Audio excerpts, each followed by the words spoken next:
Há sempre um copo de mar para o homem navegar. É com esse verso de Jorge de Lima, importante poeta alagoano do início do século XX, que a 29ª Bienal de Arte de São Paulo se propõe a explorar a estreita relação entre arte e política.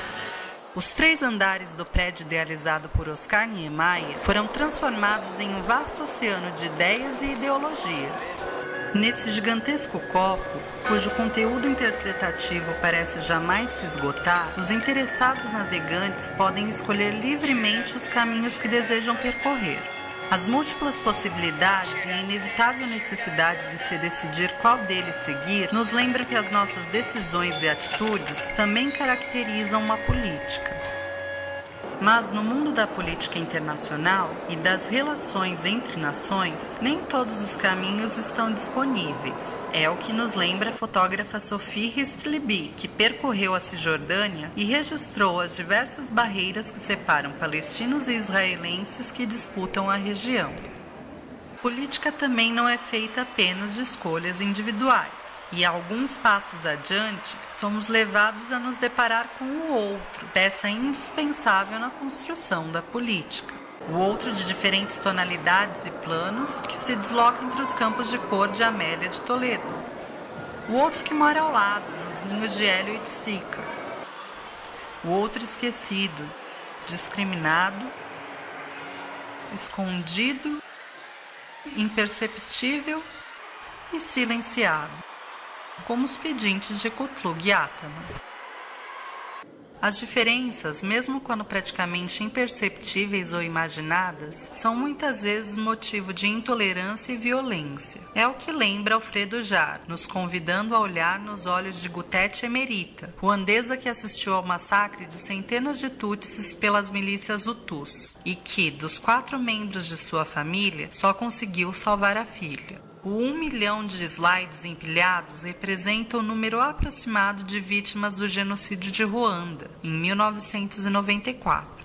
Andrea Geyer, por sua vez, resgata o fantasma do Holocausto, reconstituindo o julgamento de Adolf Eichmann, nazista responsável pela morte de milhões de pessoas. Uma atriz assume simultaneamente em cada monitor o papel de juiz, réu, promotor, defesa, repórter e público. Outras obras nos recordam a latente tensão político-social no atual mundo globalizado, como Os Pêndulos Inertes, da italiana Tatiana Trouvé, que jamais tocam o chão, ou Os Relógios, do grupo indiano Rax Media Collective, que informam o estado emocional em vigor em grandes cidades do mundo. Mas a morte não é a única a afastar cidadãos da participação política. A força e exclusão social que calam comunidades inteiras estão presentes no piano da brasileira Tatiana Blas, que é aos poucos silenciado pela cera que endurece. E na torre de televisores do cubano Yoel Dias Vázquez, de onde rappers cubanos tecem críticas ao contexto em que vivem. O silêncio dos marginalizados é, em algumas obras, quebrado por um grito de protesto.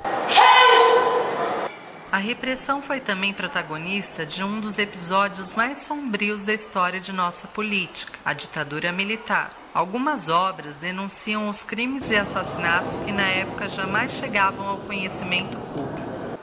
Outras, porém, nos lembram que mesmo em meio às adversidades, a arte é capaz de criar e fazer valer seu próprio espaço para questionar qualquer assunto. É o caso de Paulo Bruschi, que driblou a mordaça e a violência da ditadura, publicando protestos e críticas em classificados de jornais do Nordeste durante os anos de chumbo. Em algumas das histórias contadas por essa 29ª Bienal, a arte é feita refém da política. É o que revela a obra do mexicano Márcio García Torres, que retrata o sequestro do quadro Banhistas de Cezanne por Nancy Zambrano, membro das Forças Armadas de Libertação Nacional da Venezuela na década de 60, e o seu reencontro com a obra anos mais tarde, em um museu na França.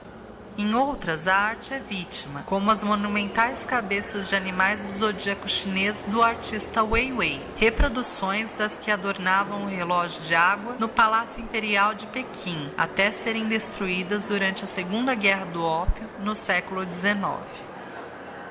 O brasileiro Cildo Meireles, por fim, nos lembra com sua obra Abajur que decisões, conflitos e protestos são antes motivados por ideias, utopias e ideologias, que prometem um paraíso ilusório que pouco tem a ver com a realidade dos homens que se esforçam para sustentá-las. Como são selecionadas as obras que compõem a Bienal? Não há um pré-requisito para que um artista esteja na Bienal.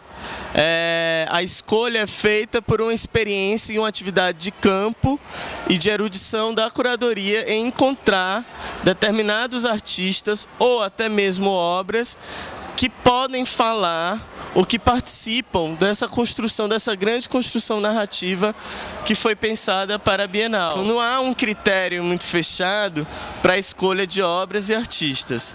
Claro que existem linhas, campos que delimitam esse entendimento de arte política, e aí se chega a alguns artistas que são fundamentais. E aí vão se desenvolvendo vizinhanças com outros artistas, até o momento em que você tem um grupo, no caso dessa Bienal, de 159 nomes. E os trabalhos vão acontecendo ao longo desse espaço que é fragmentado, que foi concebido pela arquiteta Marta Bogé. E o encaminhamento pelo pavilhão te permite se perder e se encontrar novamente e estabelecer circuitos.